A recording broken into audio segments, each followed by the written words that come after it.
Hi, and welcome to Emily Talks. This is Emily, and I am so stoked because today I get to do my first interview. I have with me Amy and Robert Nasir. They have a podcast that I love to listen to called 5 Minutes with Robert and Amy Nasir that is just full of these messages of self-love, of joy, of hope, that they really impact my life. So having them on my channel just really jives with the message that I want to provide as well. So let's just kick it off with, can y'all tell me a little bit about your podcast? Absolutely. Emily, thank you for having us on. Very much appreciated. And yeah, 5 Minutes with Robert and Amy Nasir started as just a passion project of mine. I left the IT field to pursue writing and podcasting and other things. And so I put this show together. In fact, I still have the original format sheet here. That's what it looked like. That's the outline of every show.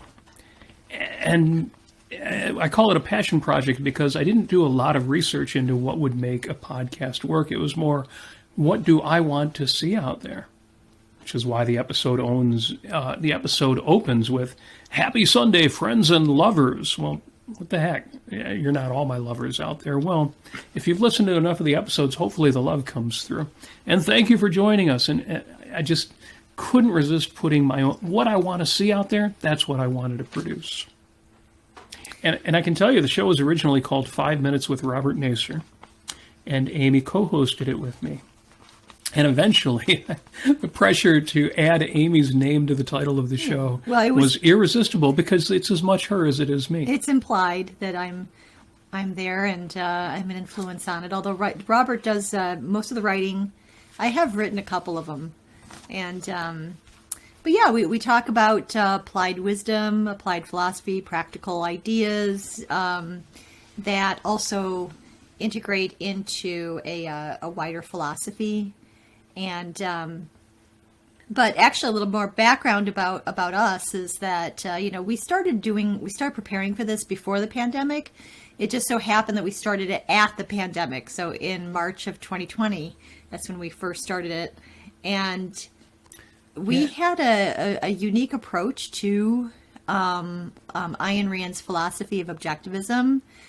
And specifically, I have been the founder and runner of Great Lakes Objectivists for, I don't know how many years now, but at least 11 years, if not 12 or 13. And before that, we helped kind of run objectivist groups in the past. But so we've seen how a lot of objectivists run groups. We've seen, we've kind of carved out a way to do it ourselves, and it's a unique way, and it's very, very. It's not just understanding philosophy or wisdom or anything like that, but it's a dinner party. So that's Great Lakes Objectivists ran for a long time as a dinner party that grew into 7 conferences where we encouraged people to speak. That was based on Jen Casey and Kelly Elmore's model for AtlasCon in Atlanta, Georgia. And but we had a pretty unique way of running a group where it wasn't just a bunch of people talking ideas and soapboxing, getting on a soapbox, or trying to impress other people with their memorizations of definitions. It was actually a talking about how we're applying ideas to our lives and how our lives are going. So it was part support group, and there was a lot of what our late friend David Feller would call a love fest, and and everybody it was sort of like it just kind of became a mutual admiration society, which is it's a great way to support and praise friends who deserve it, and yourself, and to admire yourself for what you're doing.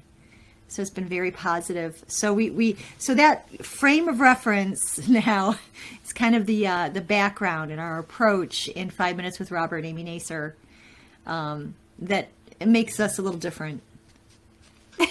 And I'm really glad that you brought up the part about how it used to just be 5 minutes with Robert and Nasir, and I nearly introduced it as that, and then I noticed the name had changed on the Facebook page, and I was like, oh yeah, I need to make sure that I update that, because I think that was only a few months ago that change was made. Yeah, and like such an important part of how you guys deliver your message is that you have the dynamic together, so you show in real time what that love looks like. And it's not just like, first off, your relationship is beautiful. Like if there was any ideal that I could have for a romantic relationship, it's y'all. Yeah. But you know, the thing is that you take this message of the same kind of love and acceptance and you express it between each other so effortlessly, that you're also sharing with your audience, that makes it feel possible. It makes it, you know, like if it were just Robert speaking on his own, I wouldn't have had the same impression. Well, I appreciate that. Yeah. And, you know, it's a bonus of doing it together is that, you know, we talk about I talk a lot about a lot of the challenges I face.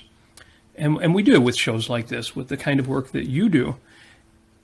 But in this case, I also get to show people, we get to show people, well, but here's what you're fighting for. And it's one of the important aspects of my personal philosophy is you can't fight what needs to be fought out there if you don't know first and foremost, more important than all that, what are you fighting for? What are you trying to achieve? Why are we trying to save the world? You know, whether it's ideas or politics or anything else. And yet I see so much anger and criticism, and there are things that need to be fought out there, but people don't acknowledge, well, here's what we're fighting for. So I appreciate that. If you see some of that with the two of us, that's a good thing. And this is actually a perfect segue into my next question is, what are the core values that drive your message? You know, somebody asked me to sum up my philosophy in 5 words or less, and my answer it only took 3 words. Mm-hmm. And my answer is values are primary. And I don't mean values as in, here are the values my preacher told me to live by. Here are the values my parents. No, I mean the actual things you value in your life.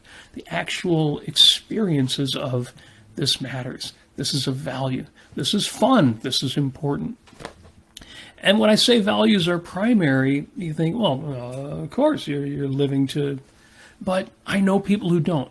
They live as if their life is a constant need to be justified and surrounded by constant evils that need to be fought. Mm-hmm. So if I were going to sum up, what am I trying to put out there? Well, there's a lot. There's a list. I got a whole book. But values are primary. You are here to live a life and not just not suffer, not die. I don't want you to suffer. I don't want you to die. But that's not what you're here for. So that's what I try to get across. I would say both justification, where people are constantly seeking justification, and catharsis, and trying to, find people to, what's the word? Basically, share their disappointments in life and what they find to be wrong with the world, and getting that kind of catharsis is a distraction to actually living your life.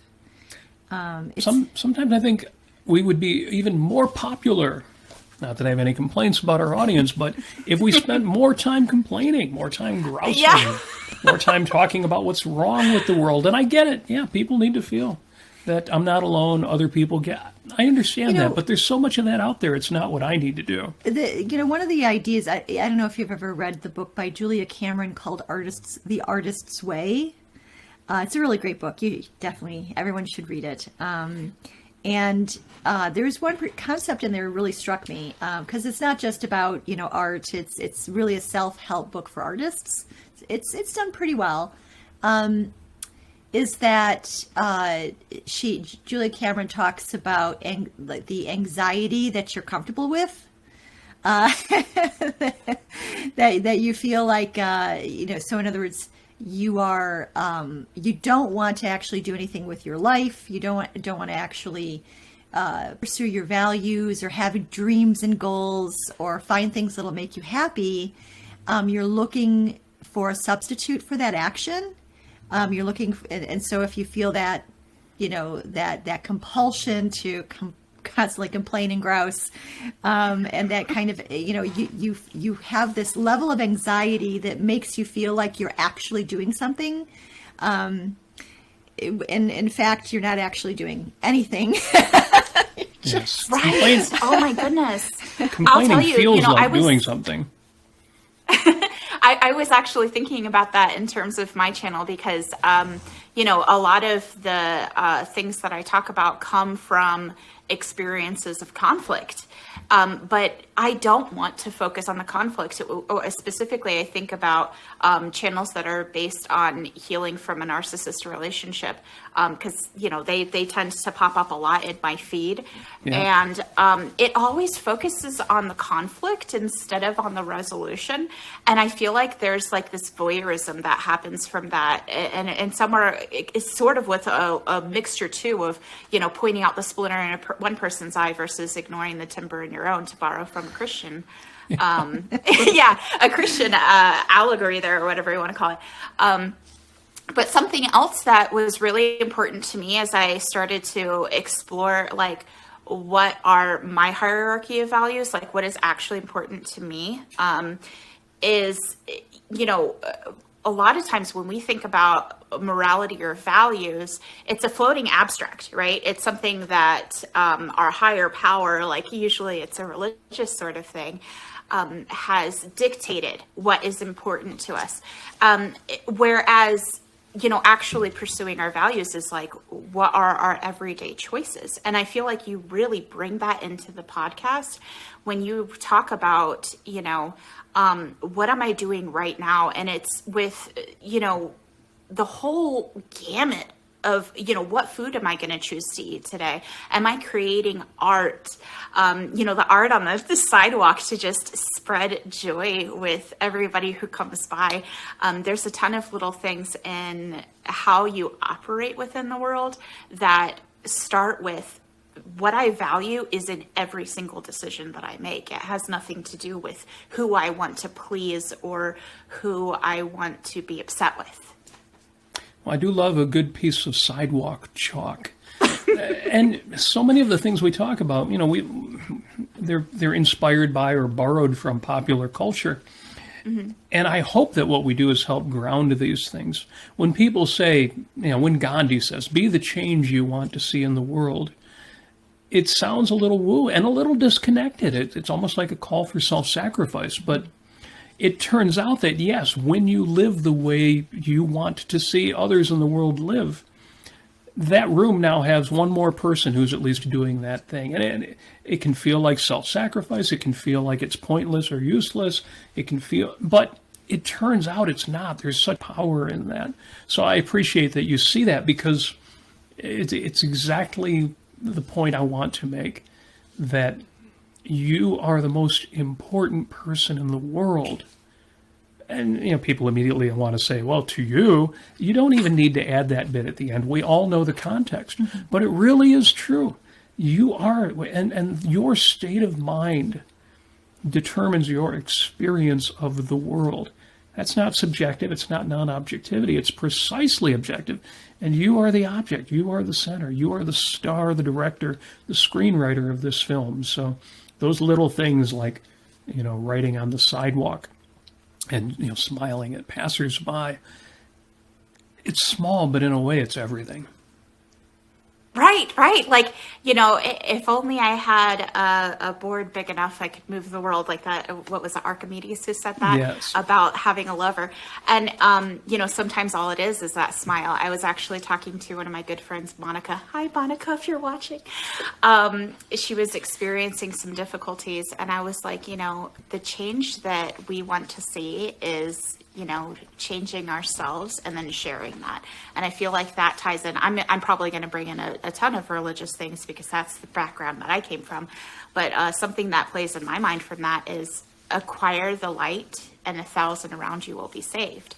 And I feel like that light is that energy of love and joy and benevolence that comes out from just being a happy person who is in love with myself. Like, I love me.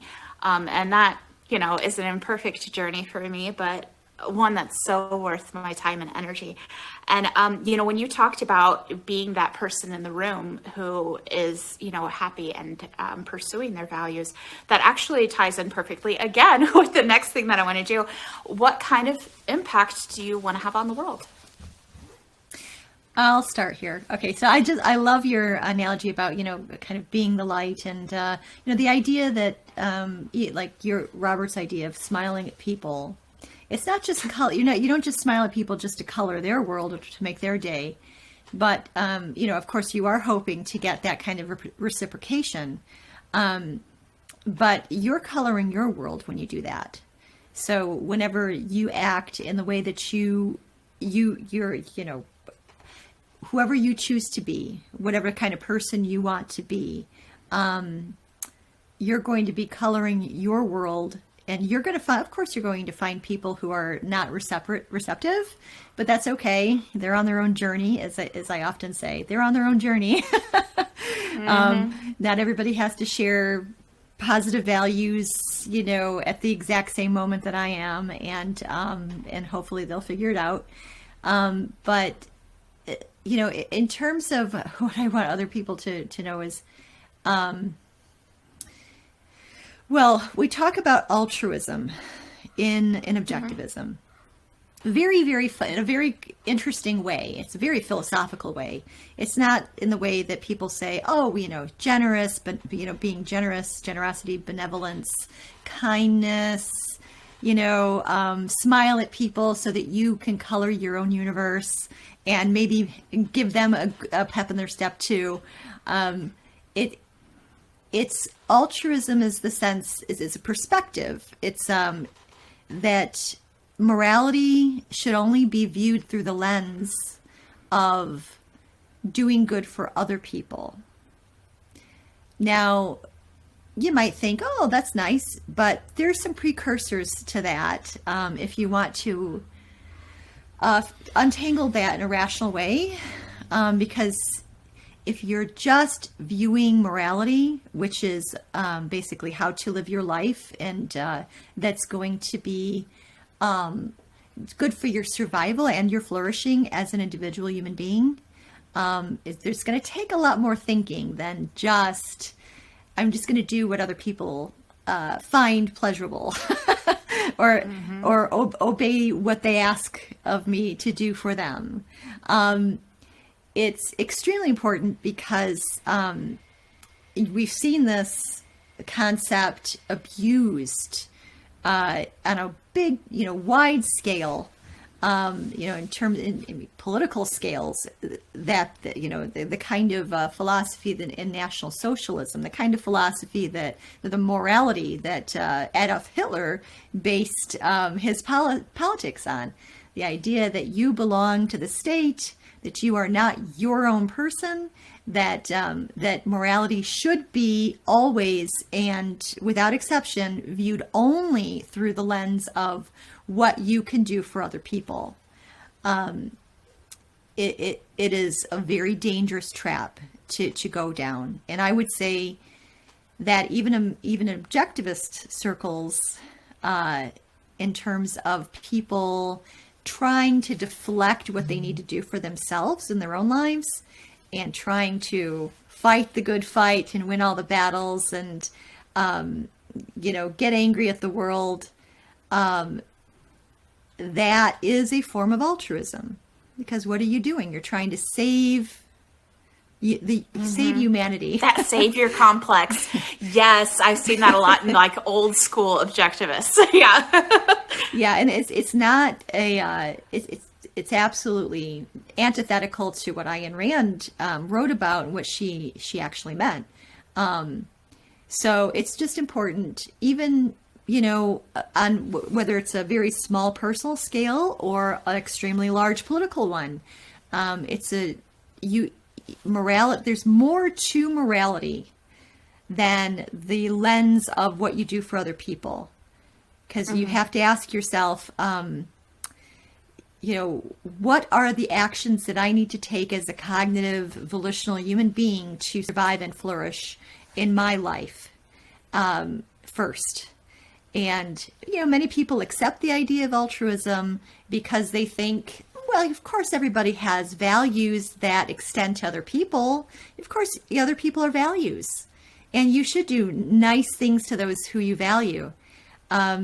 It's when people don't really think very deeply about it, and then they listen to other people without question. So they don't question authority, as my T-shirt says. I love it. I love it. I'll try to make sure you're flipped in the right way so they can see it. It's okay. So it's question authority on it. So that's when people start really suffering, and that's when horrible things happen. Whether that's on a small personal scale, whether that's a domestic abuse sort of situation, or a political situation. I can save him. Well, and that really makes me think of the thing that Ayn Rand says that I'm just so in love with this, is I can't say I love you without first saying I.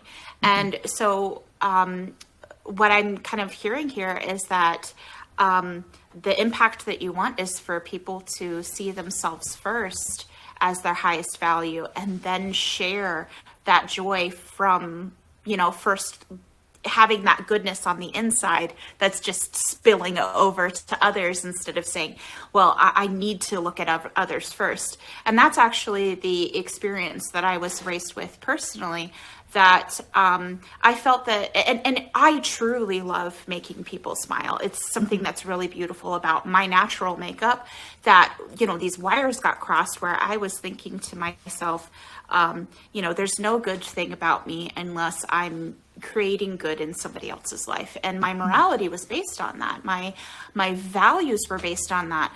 And I found that I was no good to anyone else if I wasn't first good to myself. And that's a really powerful message. And that's the most important impact that you could have on anyone, is to let them see that first, anytime that you go to say, I love you, you must first be able to say I. Yes, absolutely. Anything you want to add on to that, Robert? Well, the question was about our personal philosophy. Okay. And the two tenets that I always bring up, the first one was values are primary. You're here to live a life and not just not die. You're here to actually find the things that you love and then capitalize on that. And the other one is that your life is an end in itself. And that idea is foreign to a lot of people.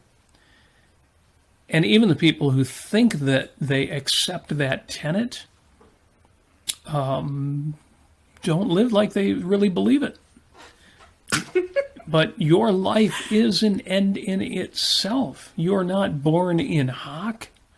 You don't need to justify yourself above and beyond living the best life you can, doing what you can to support your values, the people you care about, and the needs you have in your own life. Your life is an end in itself. You don't require any external justification.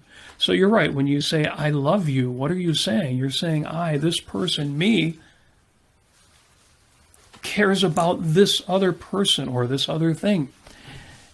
And that is everything. Now you think, well, but there's so much more to life. You pick on altruism, but, don't people feel noble when they self-sacrifice?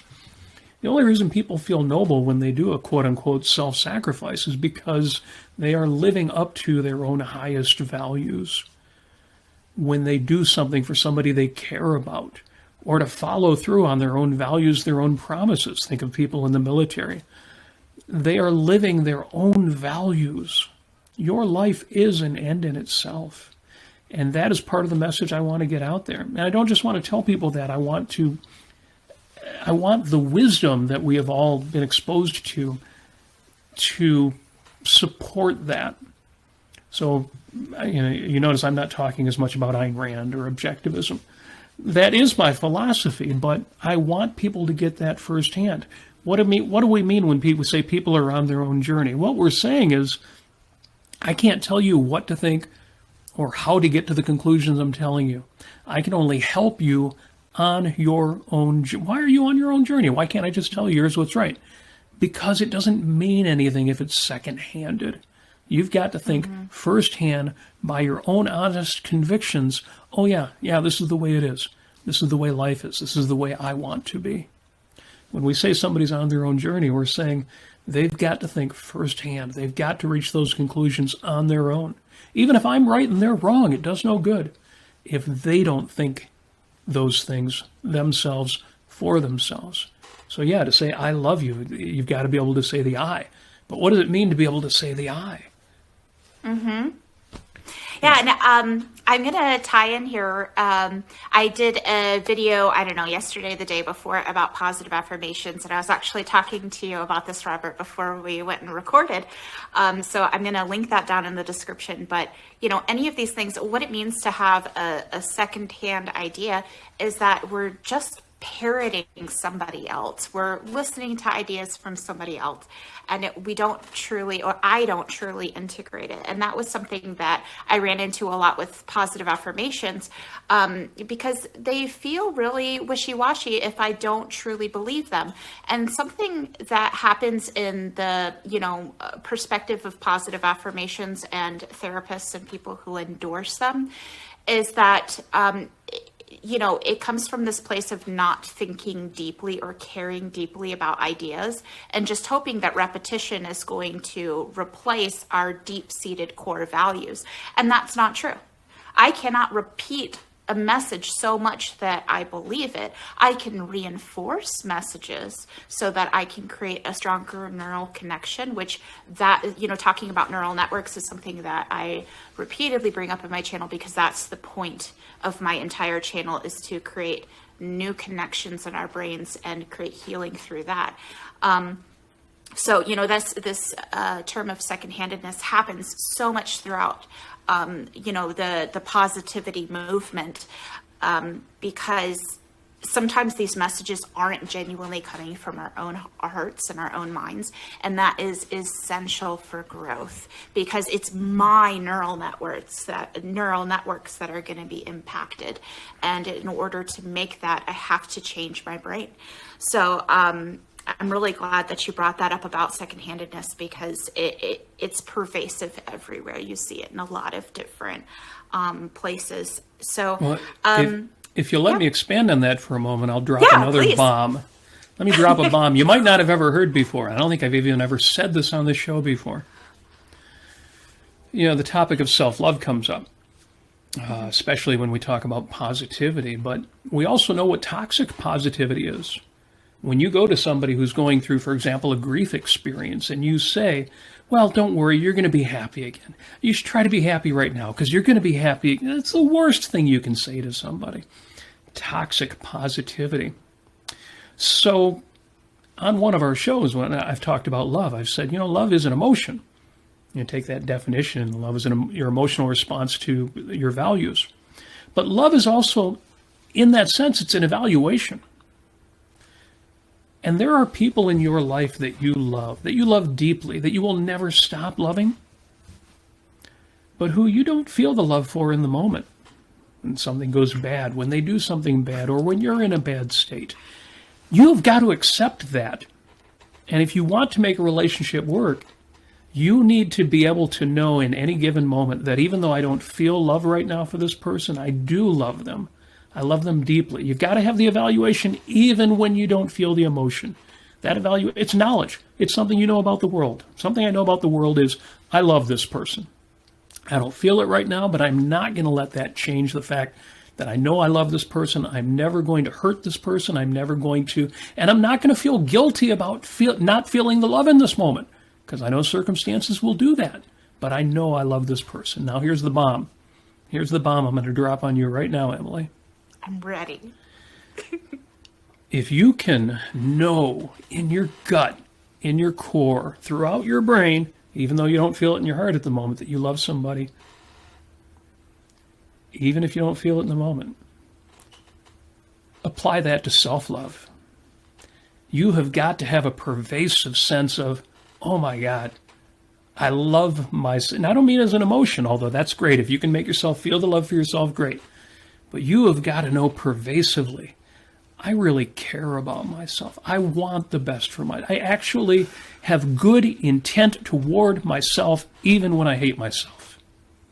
And that will get you through a lot, because it's not just empowering, it's true. It's a fact. It's reality. And not everybody knows it. Not everybody can make it real to themselves.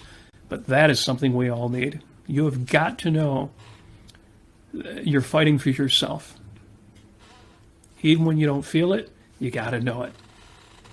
Right, because I love that concept of love being bigger than an emotion. It's also knowledge, because that is so true. The particular mental health issue that I deal with, a pervasive symptom is extreme emotions and black and white thinking. So when I'm feeling an emotion on one end, even though it's an emotion that's not based on facts, it's so overwhelming and consuming that it's very difficult for me to imagine the world in any other way but through those particular lenses of that emotion at that time. So relying on the facts of what I've invested in, is particularly with love or with boundaries and discernment, and not relying on the emotional landscape of how I'm currently doing. I think that's a really powerful message, and turning that inward. That's exactly what my channel is about. So let's, moving into the next topic, who's your ideal audience? My ideal audience, people who want to live and love and be happy. And that sounds silly, but I did a whole episode recently on my weekday show, because there are prerequisites to happiness, and one of them is you've actually got to want to be happy. Now that sounds crazy. Everybody wants to be happy. Some people aren't happy, but they want to be happy.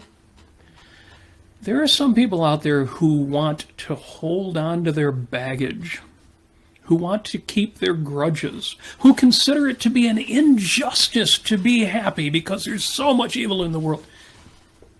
I'm not saying everybody who doesn't want to be happy is necessarily, a rotten person, but my audience is the people who do want to be happy. Even if they're not happy, they want to overcome the obstacles. They want the wisdom that allows them to achieve a greater level of happiness.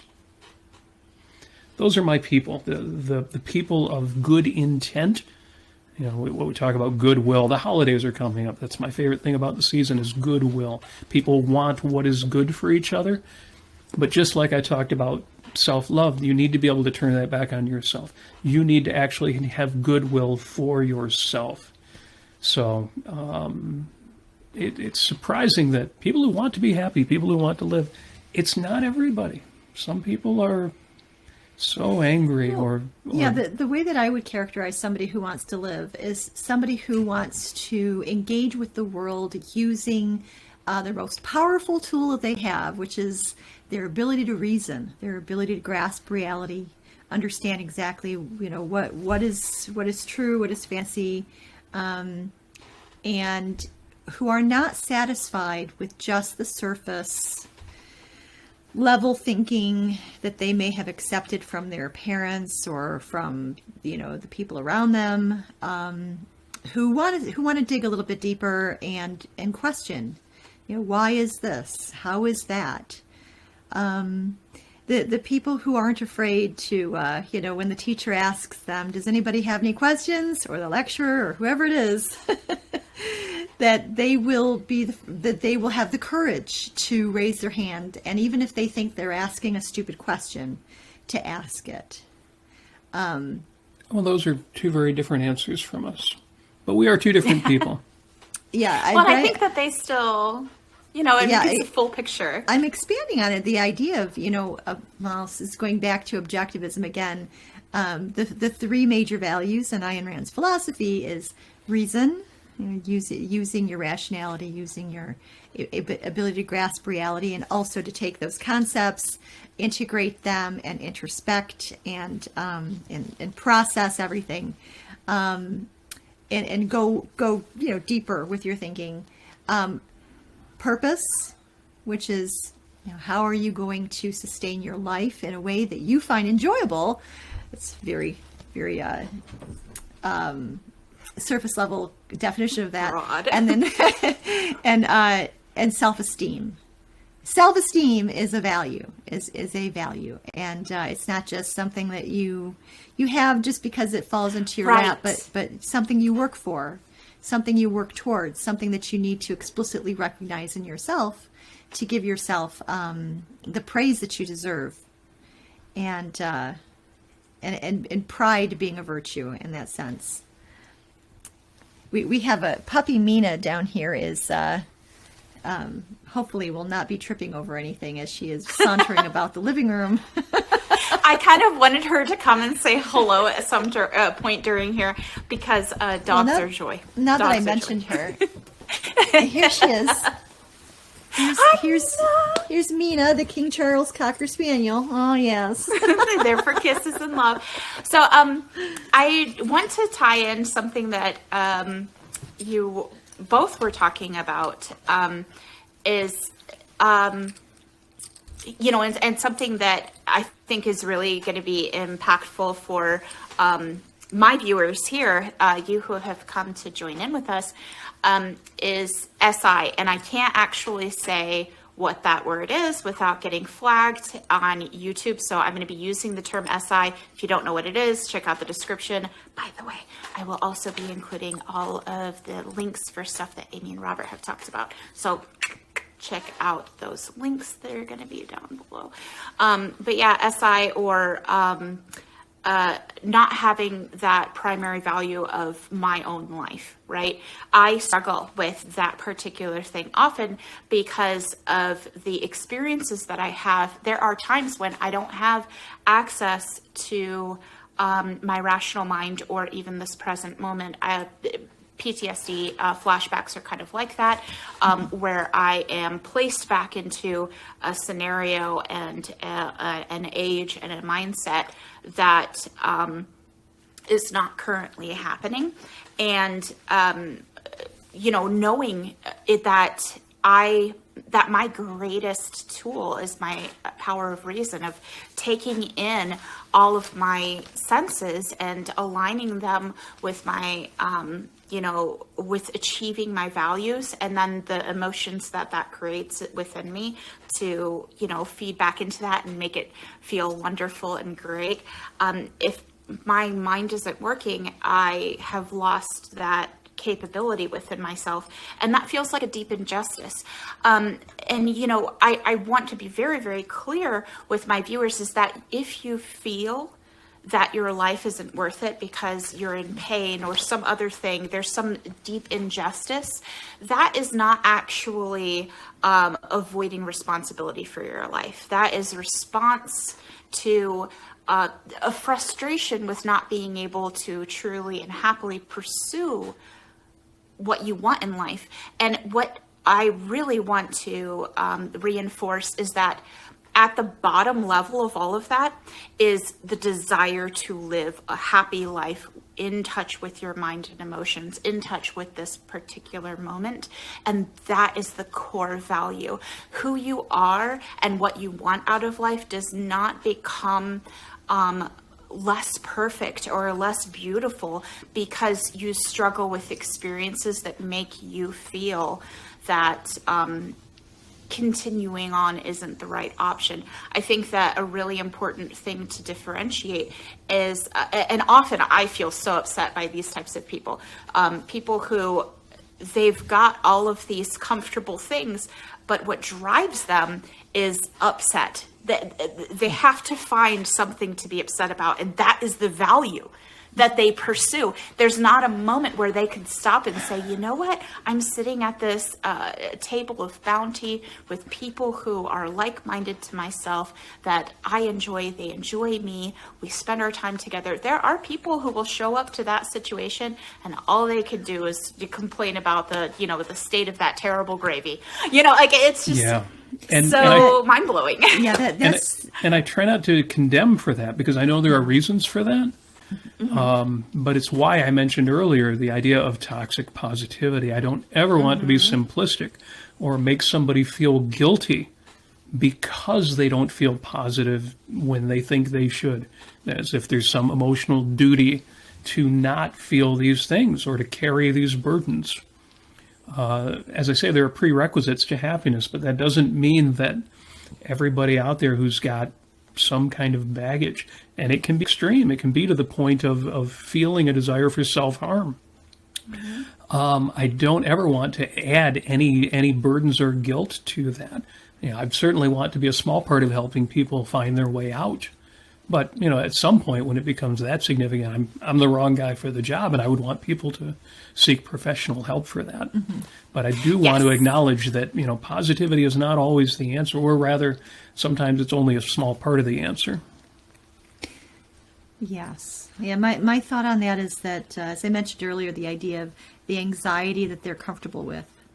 So there's anxiety that comes from from looking at, trying to find distractions, trying to find things that will make you feel like you're actually doing something, you're producing something, that you're thinking about something or solving something. And then there's, actually looking at your life, which can be a whole lot more anxiety inducing depending on where you're at in life. But that, if you choose that kind of uncomfortableness, it's going to actually grow into something better. It's going to grow into self-esteem, self-worth, and it's going to have you grow as a person, as a human being. But yeah, I agree with Robert. Yeah, your emotions. I have a T-shirt that says, "Your emotions are valid." I love that. And they're not valid for where you just kind of passively or unthinkingly act on them, perhaps. But they are extremely they're extreme value to you in the sense it's telling you what you're evaluating in that particular whatever thing that you're experiencing, or idea that you're having trouble with, or whatever emotion that you're feeling in response to whatever it is. Those emotions are metaphysical. They are physical feelings in your body, and they are real. They're valid. And it's just an indication. It's a guidepost to tell you need to think about this deeper and ask yourself, what is giving rise to this emotion? What are the thoughts and experiences giving rise to those emotions? And then you can actually deal with it. You can actually have something concrete to work with, a lot less intangible than just fleeting emotions. But yeah.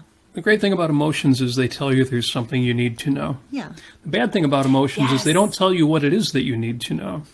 Not right away. Unfortunately, not right away. It takes a lot of introspection, right? Yeah. Yes. Well, there are people who've cataloged the emotions. Jean Maroney, Edith Packer. There's some great introspection skill workshops out there that will tell you if you're feeling fear, it's because you feel that one of your values is under threat. Or if you're feeling anger, it's because you feel that one of your values is being assaulted or being taken away from you. If you're feeling love, you're responding to something that matters out there, something of value to you. So there are ways to go through the different kinds of emotions, and even complex emotions like anxiety, the feeling of loss of self-control. So I heartily recommend that if you want to learn to read your own mind, read your own heart, that you do that. It'll be in the description, and I am actually going to do a video really, really soon on Hello Emotion, which will talk about how to greet your emotions, how to welcome them in as honored guests, listen to them. The listening part is what Robert is talking about, and I'm going to link that in the description, so check it out. But as far as how to go through the process of introspection with your emotions, there is a really simple way to do that. So be on the lookout for that video. It looks like you were going to say something, Amy, though. I don't want to interrupt. Oh, I don't know exactly how tangential we want to have this interview, but I just have a lot of thoughts. Go for it. Well, Go for it. I'm so excited. I'll share with you the fact that I've been through at least some level of PTSD in my life, and from past traumas when I was a teenager, traumas 10 years ago after my mom passed away, all sorts of interesting emotional contexts that funny enough, just seem to be there for the taking anytime I want them. And so I could feel viscerally horrible. It just, it's like, consuming. So it's all consuming, so it's no fun. But I have to, it's something that one of the things I learned, I was having anxiety, like panic attacks, not just anxiety, panic attacks when I was in my late 30s or something anyway. And I learned how to deal with those. And I know I read somewhere that I try to, close my eyes, breathe, and try to see myself in an aerial view and look down at myself and try to gain that perspective as a scientist would gain a perspective of somebody who's going through this. This is the emotions that I'm feeling. Yes, this is a fact. And try to gain that sort of aerial view perspective so that you have something to kind of latch onto so you're not constantly swimming or spiraling down. So I've had some real life experiences with those sorts of thoughts and experiences, that mind-body connection of how your experiences in life, traumas in life, and how your emotions integrate with all of that, and how I tell myself, Amy, you know what, your body and your mind, they want to keep living. And they want to keep telling you and reminding you what you should be avoiding. And that's why I have those readily available opportunities to experience past traumas. Because my what other people would call triggers. yes, triggers or however. Yeah. But it's like, it's okay to have those.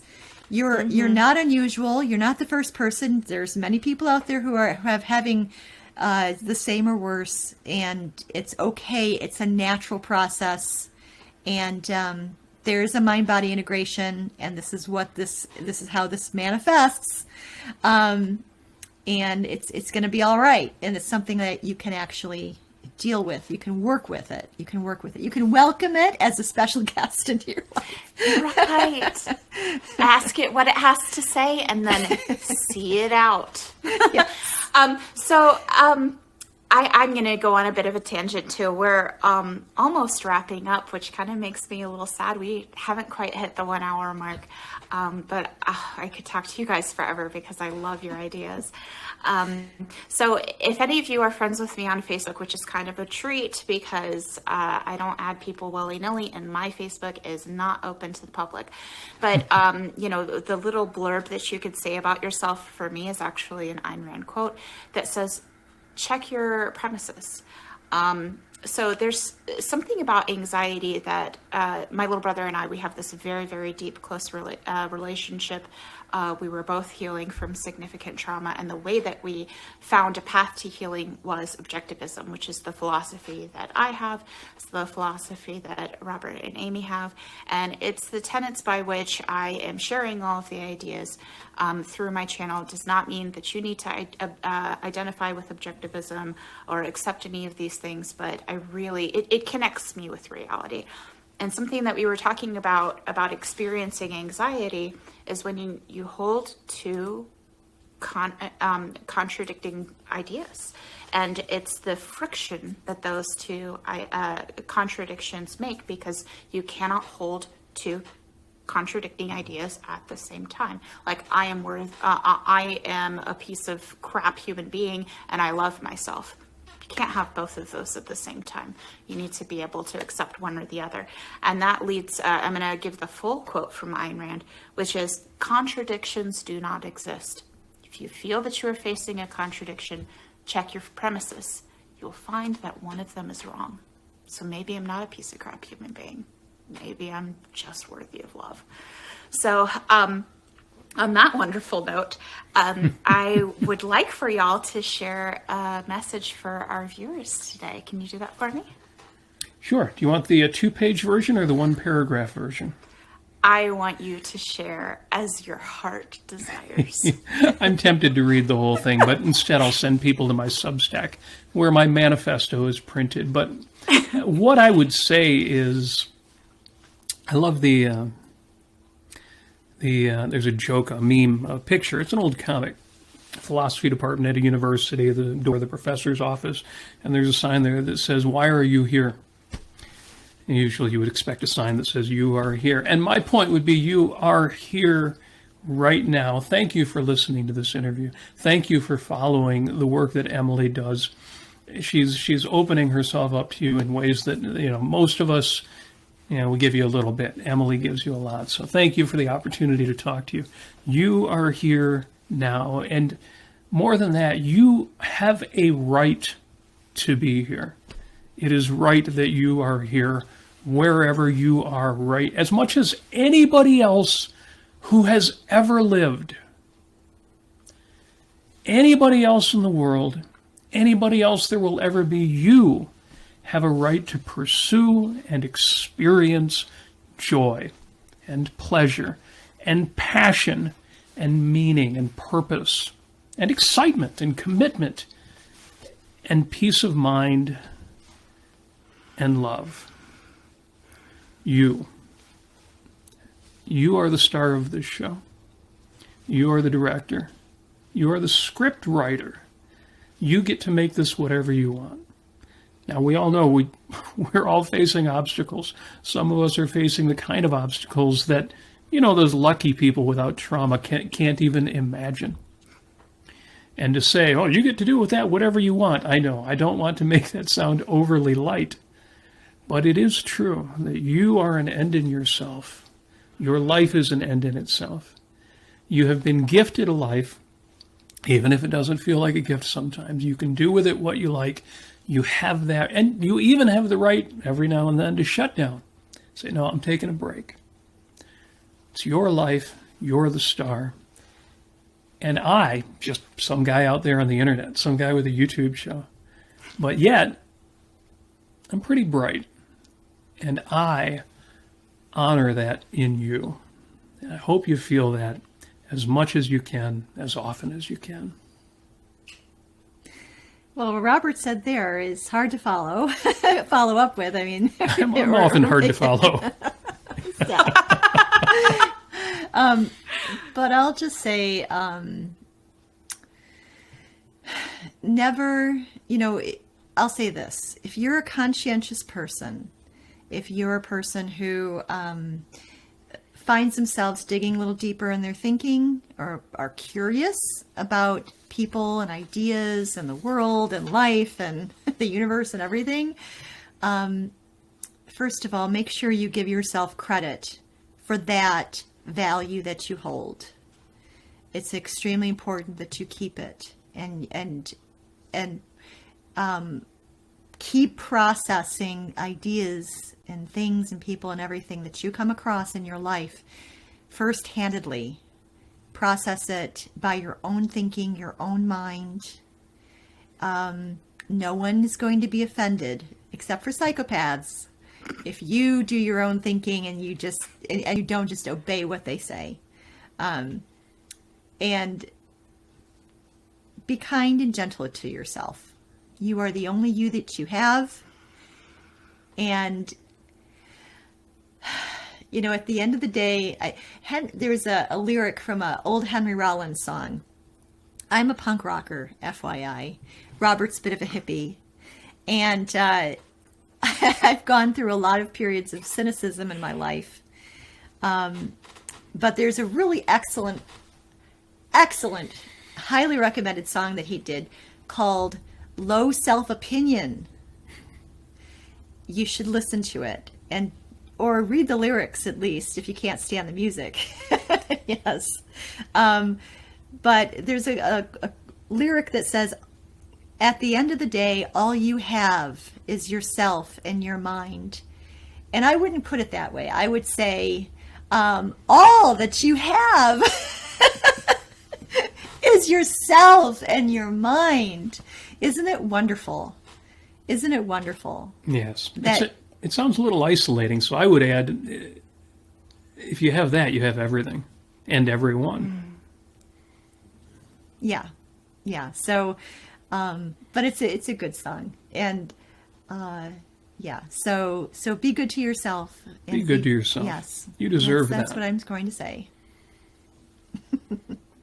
So I cannot say enough wonderful things about Robert and Amy. I hope that you guys have gotten the same message. Robert actually brought up another thing that made me think of. I'm going to link also a poem down in the description that I had from one of my distress tolerance patient programs about having a space carved out in the universe that's only meant for you. That, you know, no two people or no two objects can occupy the same space at the same time. And everywhere that you have been, you are, and that you're going to be, has already been placed and left in that space just for you. No other thing is going to occupy that space except for you. And that space has already prepared itself for you to be there, and it's yours.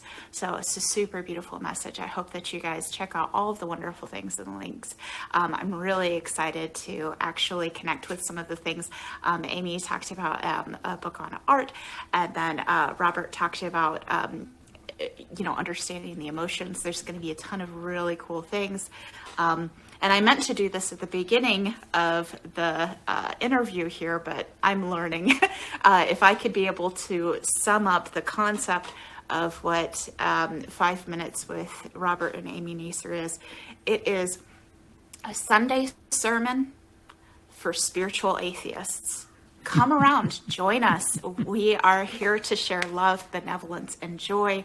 And they are super awesome. So in the description, you're also going to find links to their YouTube, to their Facebook page, and also to their personal pages. Give them a follow. The types of discussions that go on in their posts are just wonderful. You'll meet some great people who are on the same journey as we are. And it's just a wonderful place of love. Thank you so much for joining us today. Y'all enjoy the rest of your week.